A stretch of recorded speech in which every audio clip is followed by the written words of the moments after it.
अस्सलाम वालेकुम, welcome back to my channel Fatima's vlog. कैसे हैं आप सब लोग? उम्मीद करती हूँ कि आप सब लोग बिल्कुल ठीक होंगे। तो चलिए अपना व्लॉग स्टार्ट करते हैं।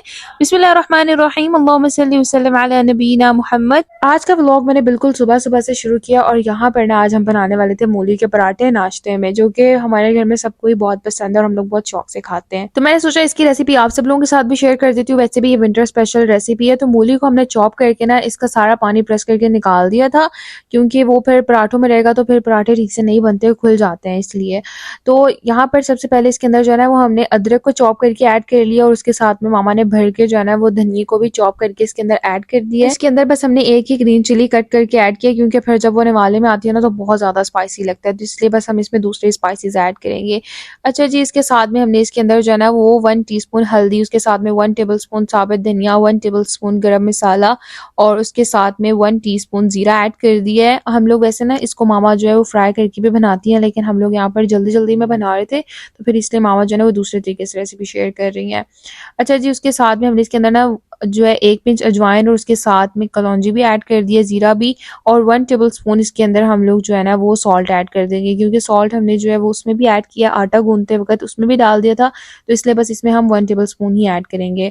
और साथ में मामा ने ना यहाँ पर काफ़ी सारे जो है ना वो साबित मसाले हैं, जिनको मामा ने पीस के ना इस तरह से पाउडर बना लिया है, तो वो हमने इसके अंदर ऐड कर दिया, जिसमें चिली फ्लेक्स है और बाकी भुने हुए मसाले हैं।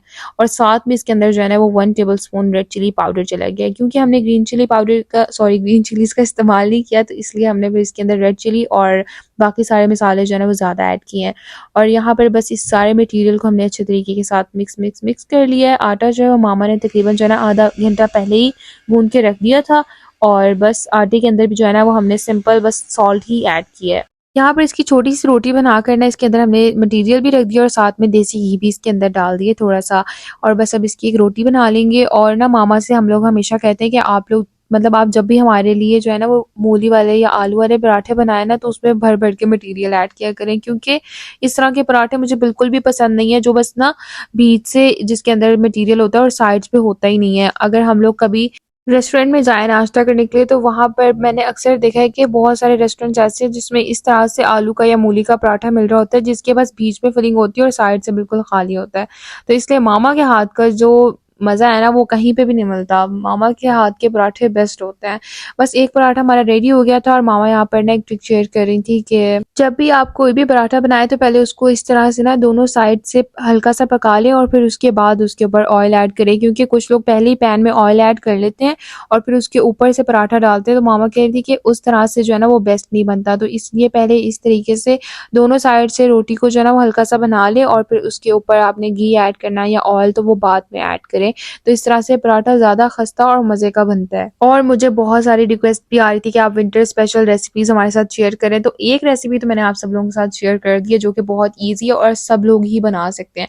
और मैं अक्सर कोशिश करती हूँ कि मैं ऐसी रेसिपी शेयर करूँ जो आप सब लोग बना सकें, क्योंकि जब भी मैं कोई मतलब और टाइप की रेसिपी शेयर करती हूँ तो मुझे कमेंट्स आने लग जाते हैं कि आप ही आपको थोड़ी इजी रेसिपी हमारे साथ शेयर करें जो हम सब लोग बना सकें और जिसमें हमारा बजट भी ज़्यादा ना लगे। तो मैंने सोचा कि चले सबसे पहले फिर मूली वाले पराठे से स्टार्ट करते हैं, और बस फिर आप लोग जो है ना वो ये बनाए और आप लोग भी सब इंजॉय करें। और क्योंकि मैं आप लोगों के साथ रेसिपी शेयर कर रही हूँ, तो यहाँ पर एक तो जो है ना वो हमने पराठा बनाया था जिस तरह से सब लोग बनाते हैं, और कुछ लोग इस तरीके से भी बनाते होंगे जिस तरह से हम लोग नान बनाते हैं, जैसे नान की फिलिंग होती है, जो आलू वाला नान होता है या दूसरे टाइप के। तो इस तरह से एक ही रोटी के अंदर मटेरियल रख के ना इस ऐसे ही बिल्कुल जैसे मामा बना रही है इस तरह से बना लें, और बस इसका हम पेड़ा बना लेंगे और फिर इसमें बस एक ही रोटी इस्तेमाल होती है। वैसे तो जो हम लोग बनाते हैं उसमें डबल रोटी इस्तेमाल होती है, तो बस इसी का पेड़ा बना के और हम फिर रोटी बना लेंगे और ये बहुत मज़ेदार सा पराठा बन के रेडी हो जाएगा। बस यहाँ पर हमारा जो है वो बनाने वाला सारा काम तो मुकम्मल हो गया था और अब थी खाने की बारी, और यकीन करिए कि बहुत मज़े के पराठे बने थे। आप लोग भी मेरी इस रेसिपी को जो है वो ज़रूर ट्राई करिएगा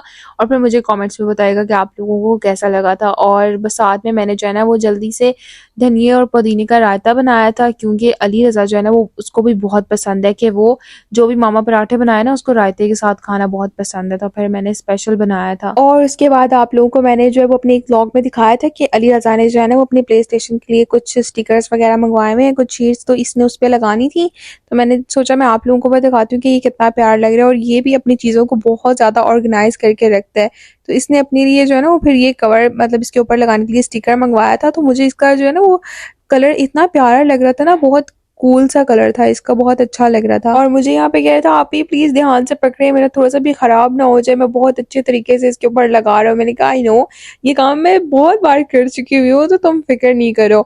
और अब तो अली रज़ा ने जो है ना वो थोड़ा थोड़ा करके काफी ज्यादा अपना भी टेबल जो है ना वो सेट कर लिया हुआ है। और इसकी आप लोगों ने देखा होगा कि ये काफी टाइम से जो वो मैंने बंद करके रखा हुआ था, ये नहीं खेल रहा था।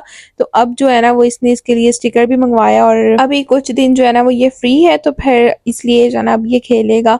और ये देखें इसके जो रिमोट कंट्रोलर थे ना उसके लिए भी स्टिकर्स थे। मैंने कहा कि वाह क्या बात है, तुम कहाँ बैठकर इतनी सब चीजें देखते हो और फिर मंगवा भी लेते हो। मतलब मुझे तो आइडिया नहीं था कि इन सब चीजों के लिए भी कोई मतलब रिमोट कंट्रोलर या फिर ये प्ले स्टेशन, इन सब चीजों के भी कोई स्टिकर्स वगैरह और ऐसी चीजें होती हैं।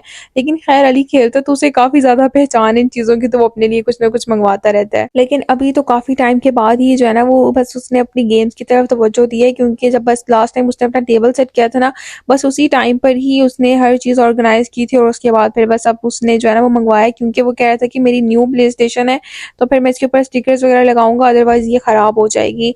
अभी हम लोग आ गए थे बाहर शॉपिंग के लिए, क्योंकि इतनी खूबसूरत मॉल्स के अंदर विंटर कलेक्शन आई हुई है ना, तो मैंने भी कुछ चीजें देखनी थी और मैंने सोचा कि जो है ना अपनी ऑडियंस को भी विंडो शॉपिंग करवाते हैं। और यहाँ पर मुझे लगता है इतनी ज्यादा सर्दी नहीं है जितनी ज्यादा विंटर कलेक्शन आ चुकी है। तो मैं मामा से कह रही थी कि इतनी ज्यादा विंटर कलेक्शन, और मतलब मुझे समझ में नहीं आ रहा था कि अगर हमने इनमें से कोई एक चीज लेनी हो तो हम क्या लेंगे, क्योंकि सभी चीजें इतनी प्यारी थी और सभी जैकेट्स वगैरह और स्वेटर्स इतने अच्छे अच्छे आए हुए थे। तो मैं कह रही थी मामा यहाँ पर तो इतनी सर्दी नहीं है। तो मामा ने कहा कि बहुत सारे लोग हैं जो इन मंथ्स के अंदर जो है ना वो वापस अपनी कंट्री में जाते हैं कुछ टाइम स्पेंड करने के लिए, लाइक पाकिस्तान या कहीं भी सब लोग अपनी अपनी कंट्री में जाते हैं, क्योंकि ये मंथ जो होता है ना इसमें बच्चों को छुट्टियां भी होती हैं, और वैसे भी काफी लोग हैं जो दिसंबर और जनवरी में जाते हैं। तो लोग फिर यहाँ से खरीद के अपनी अपनी कंट्रीज में जाते हैं, तो इसलिए। लेकिन क्योंकि यहाँ पर इतनी ज्यादा सर्दी तो नहीं है, मदीना में होती है, नेक्स्ट मंथ में होगी, जनवरी में फरवरी में, लेकिन अभी नहीं है इतनी ज्यादा। और बाकी अब तबूक वाली साइड पर है। और यहाँ पर ये वेलवेट की जैकेट थी जो हलीमा को काफी पसंद आ रही थी, और अबाई के ऊपर से हमने वेयर करनी होती है, तो हम लोग कोशिश करते हैं कि ऐसे कलर्स हों जो बहुत ना मतलब डार्क कलर और लाइट कलर्स जो है ना वो फिर अबाई के ऊपर से अच्छे भी नहीं लगते।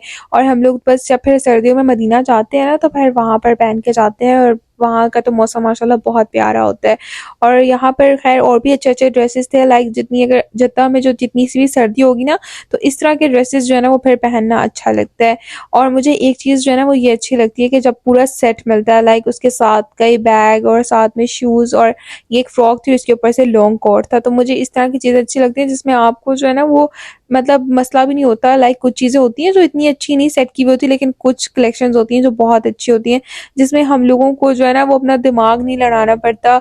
हर चीज़ जो है ना वो पहले से सेट हुई मिलती है, लाइक ये नहीं करना पड़ता कि इसके साथ आप मैचिंग पैंट लें या मैचिंग का कोट लें। तो वो पूरा एक सेट जो है ना उन्होंने बनाया होता है, तो ये चीज़ मुझे काफ़ी अच्छी लगी। और यहाँ पर इस तरह के काफ़ी ज़्यादा कलेक्शंस आई हुई थी, और यहाँ पर इतने ज़्यादा कपड़े थे ना, और जब भी हम लोग जिस मॉल में भी जाते हैं वहाँ पर इतने ज़्यादा कपड़े होते हैं ना कि उनमें से एक डिसाइड करना या एक या दो भी इवन के डिसाइड करना बहुत मुश्किल होता है। तो मैं कहती हूँ मामा मुझे आपकी हेल्प चाहिए, एक आप मुझे लेते अपनी पसंद को और एक मैं अपनी पसंद का ले लेती हूँ, और उसमें भी इतना टाइम लग जाता है हम लोगों को। और ये मुझे जो है ना इसकी फ्रॉक अच्छी लग रही थी क्योंकि इसका कलर बहुत प्यारा था, और साथ में इसके ऊपर जो लॉन्ग कोट था ना वो भी अच्छा लग रहा था। और ये वाले जो कपड़े हैं ना मुझे ये इस तरह के बहुत ज़्यादा पसंद है, तो हलीमा कह रही थी कि उसको अपने लिए लेना है क्योंकि ये लॉन्ग भी है, और दूसरा ये कि इस ये जो है ना हम लोग घर में भी सिंपल आराम से वेयर कर सकते हैं, लाइक बहुत ज़्यादा भी ये नहीं है कि बहुत ज़्यादा सर्दी हो तो आप पहनो, नॉर्मल भी पहने जा सकते हैं। और बस साथ साथ आप लोग भी देख रहे हैं, और जो लोग तो जद्दा में रहते हैं वो अक्सर मुझसे पूछते हैं कि आप जो है ना वो दिखाया करें आप कहाँ से शॉपिंग करती हैं। तो आज तो मैंने अपना व्लॉग जो है ना वो मॉल से ही स्टार्ट किया था ताकि आप सब लोग देख लें, क्योंकि फिर मुझसे लोग कमेंट सेक्शन में पूछते रहते हैं। तो जो लोग भी जो है वो यहाँ पर रहते हैं वो तो ईजिली जाके बाय कर सकते हैं। और ये एक फ्रॉक थी जो कि ये भी इसके प्रिंट भी ना काफ़ी अच्छे लग रहे हैं, बट ये समर कलेक्शन में बट अच्छी लग रही थी क्योंकि इसके कलर जो है ना बहुत ज़्यादा फाइन थे, बहुत प्यारे लग रहे थे। बस नीचे से कुछ हमने कपड़े वगैरह पसंद किए थे क्योंकि अली के भी कुछ लेने थे, और अभी हम लोग आ गए थे सेकंड फ्लोर पे क्योंकि हम लोगों ने जो है ना वो अली के लिए लेने थे शूज़। और वो कह रहा था कि आप लोग जो है वो मेरे शूज़ लेके आइएगा क्योंकि वो हमारे साथ नहीं आ सका, बाबा के साथ था घर में। तो बस फिर हम लोग खुद ही आए थे और हमने उसके शूज़ पसंद करने थे, और मैं साथ में उसको दिखा भी रही थी। और बाद में फिर जो है ना वो अंदर नेटवर्क का भी इशू हो रहा था, और वो मुझे कह रहा था कि आप ही प्लीज़ आप मेरे लिए अच्छे वाले शूज़ लाना, क्योंकि वो अपने शूज़ को लेके अपने कपड़ों को लेके ना बहुत ज़्यादा एक्साइटेड होता रहता है। और उसके जो शूज़ है ना इस मामले में वो बहुत पॉजेसिव है क्योंकि आजकल वो फुटबॉलर से बहुत ज़्यादा इंस्पायर है। तो उसको ये होता है कि मैं ऐसे शूज़ लूँगा जो मैं फुटबॉल खेलते वक़्त भी पहन सकूँ। तो मुझे यहाँ पर ना इस तरह के शूज़ पसंद आ रहे थे, लेकिन अली को जो है ना वो चाहिए थे वाइट कलर में या फिर ऑफ वाइट कलर में, तो हमने उसके लिए आई थिंक इस तरह के लिए थे। और मैं आप लोगों को दिखाऊंगी जो मैंने उसके लिए शूज़ लिए, वो बहुत प्यारे थे। बट मामा कह रही थी कि आप लोग ब्लैक और ग्रे इस तरह के कलर में कोई लो या डार्क ब्लू में ले लो, क्योंकि फिर शूज़ फ़ौरन से एक ही बार पहनने में ना वाइट या फिर कोई भी लाइट कलर हो तो वो फ़ौरन गंदा हो जाता है, और फिर जब खेलना हो मिट्टी में या फिर के जैसे फुटबॉल खेलनी है तो बहुत जल्दी शूज़ गंदे हो जाते हैं। तो इस तरह का कोई भी कलर मत लो। लेकिन अली को उसको तो सब लाइट कलर्स ही पसंद आ रहे थे, और मुझे भी लाइट कलर बहुत पसंद है। बट यहाँ पर जो है ना वो बाकी कलर के शूज़ भी बहुत अच्छे लग रहे थे, लेकिन उसे नहीं पसंद। वो कह रहा था कि मुझे लाइट कलर में ही चाहिए। अली के शूज़ जो है ना हमने ले लिए थे, और जो हमने लिए कि हम उसके लिए गए थे उसको बहुत पसंद आए थे उस टाइम। और उसके बाद हमने हरीमा के भी कुछ जो है ना वो शूज़ वगैरह लेने थे, बट हरीमा के साइज़ में जो है ना वो शूज़ मिल नहीं रहे थे, तो फिर हमने सोचा कि चलो कोई सैंडल्स या फिर कुछ और चीज़ देख लेते हैं। और यहाँ पर मुझे ना ये सब स्लीपर्स बहुत पसंद आ रही थी, बहुत और भी तरह के ना स्लीपर्स थे और ये भी। और अगर हम लोग सिंपल अगर अबाया पहन के अगर अबाई के साथ वेयर करें ना तो ये भी अच्छे लगते हैं, और आजकल इनका काफ़ी ज़्यादा ट्रेंड भी चल रहा है, तो काफ़ी अच्छी कुछ चीज़ें ट्रेंडी ऐसी होती हैं जो बिल्कुल पसंद नहीं आती मुझे, लेकिन ये वाली जो है ना वो अच्छी थी, तो मुझे पसंद आई थी। मैंने सोचा कि मैं एक अपने लिए भी ले लेती हूँ। और मॉल को घूम घूम कर ना मैं इतना ज़्यादा थक गई थी ना, क्योंकि हलीमा का शूज़ हमें हमेशा बहुत ज़्यादा मुश्किल से मिलता है। और अली के लिए पहले पसंद किए, फिर अपने कपड़े लिए, और उसके बाद यहाँ से ना हम लोग देख रहे थे कोई अच्छी सी फ्रेग्रेंस और मेकअप का सेक्शन भी यहाँ पे था। उफ़ अल्लाह, मैंने कहा ये मॉल और कितनी मुझे घूमनी पड़ेगी, क्योंकि हमें कुछ-कुछ चीज़ें थी जो चाहिए। लेकिन ये है कि हर शॉप पे जा-जा के लेने से अच्छा है कि बंदा एक ही दफ़ा मॉल में आके ले ले, लेकिन मैं बहुत ज़्यादा थक चुकी हुई थी। और ये एक लिप ग्लॉस का पैक था जो कि मुझे पसंद आया था। मामा कह रही थी सारे एक जैसे ही कलर्स हैं, तो वो कह रही थी कि नहीं एक पैक नहीं लेना, तुम अलग-अलग से ले लो अगर लिप ग्लॉस लेने भी हैं। लेकिन ये है कि खैर मैंने अपने लिए जो है ना वो लिप ग्लॉस मंगवाए हुए हैं। मैं आप लोगों को बहुत जल्दी अपना मेकअप दिखाऊंगी, और मुझे काफ़ी कमेंट्स आ रहे थे कि आप अपना जो है ना वो मेकअप भी हमारे साथ शेयर करें, तो इंशाल्लाह मैं आप लोगों के साथ जल्दी ही शेयर करूंगी। बस मेरी कुछ चीज़ें जो है ना वो अभी मैंने ऑर्डर की हुई है, अभी आई नहीं है, तो जैसे ही आएंगी तो मैं आप लोगों को फिर फ़ौरन से आप सब लोगों के साथ शेयर करूंगी। यहाँ से ना मैंने कुछ चीज़ें लेनी थी, बस हमने वो ली। और ना यहाँ पर इस तरह से था कि लाइक कपड़े हैं तो वो पूरा रैक कपड़ों का इतना ज़्यादा, और जूतों का अलग सेक्शन और मेकअप का अलग, तो बहुत दूर दूर हो गया था, जिस वजह से मैं थक चुकी थी। और हलीमा अपने लिए देख रही थी टिंट, क्योंकि वो ज़्यादा से ज़्यादा भी तैयार हो रहा है, तो वो बस एक क्रीम लगा के और टिंट लगा लेती है और उसका मेकअप डन हो जाता है, बस वो इतना सा तैयार होती है। और यहाँ पर मैं देख रही थी अपने लिए नेल पॉलिश, क्योंकि मुझे काफ़ी प्यारे प्यारे कलर्स यहाँ पर नज़र आ रहे थे। तो मामा कह रही थी क्या फ़ायदा, आप लोग लगाते ही नहीं हो घर में, मैंने पूरा नेल पॉलिश का सेट लेके रखा हुआ है। लेकिन ये कि हमने नमाज़ पढ़नी होती है ना, तो इस वजह से मैं बहुत कम लगाती हूँ। आप लोगों ने मुझे मेरे व्लॉग्स में भी देखा होगा कि मैं बहुत बहुत कम लगाती हूँ। और बस यहाँ पर फिर मुझे ना लेकिन कुछ कलर्स पसंद आ रहे थे, तो फिर मैंने एक दो ले ली थी। और मैं जब भी शॉप पे जाती हूँ ना, मतलब मॉल में कहीं भी, तो मैं लाज़मी अपने बाबा के लिए फ्रेग्रेंस ज़रूर लेती हूँ। तो यहाँ पर भी हम लोग देख रहे थे, और हलीमा के बच्चों वाली हरकतें भी शुरू हो गई है साथ में, वो अपनी कुछ चीज़ें देख रही थी यहाँ पर, और कह रही थी आपके कितने प्यारे ग्लासेस आए हुए हैं। मैंने कहा कि हाँ तुम्हें लेने हैं क्या, तो वो ट्राई कर रही थी, लेकिन ऐसे ही मजाक में बस ट्राई कर रही थी, लेने नहीं थे उसने। तो मैं कह रही थी नहीं तुम पे अच्छे लग रहे हैं तुम ले लो, कह रही थी नहीं आप भी आप सीरियस हो गई है। मैंने कहा कि नहीं मैं भी मजाक ही कर रही हूँ, क्योंकि ये बच्चों वाले हैं इसलिए। और बस शॉपिंग हमारी डन हो चुकी हुई थी। शॉपिंग करने के बाद हम लोग घर आ गए थे, और घर आने के बाद मैंने बनाए थे आलू और चिकन, और इसके साथ में व्हाइट राइस, क्योंकि मामा को पसंद है। और मेरे मोबाइल की बैटरी नहीं थी, क्योंकि मैंने व्लॉग रिकॉर्ड किया हुआ था, इस वजह से मैं इसकी रेसिपी आप सब लोगों के साथ नहीं शेयर कर सकी। अगर आप लोगों को चाहिए तो आप लोग मुझे कमेंट सेक्शन में बता दीजिएगा। एनीवेज बस इस व्लॉग को मैं यहाँ पे करना चाहूँगी, एंड उम्मीद करती हूँ आप लोग मेरा आज का व्लॉग पसंद आया होगा। वीडियो अच्छी लगी तो लाइक कर दीजिएगा, एंड कमेंट्स करके ज़रूर बताएं। चैनल पर न्यू है तो ज़रूर सब्सक्राइब कर दें, एंड हमें अपनी दुआ में याद रखें। मिलते हैं आपसे नेक्स्ट व्लॉग में, तब तक के लिए अल्लाह हाफिज़।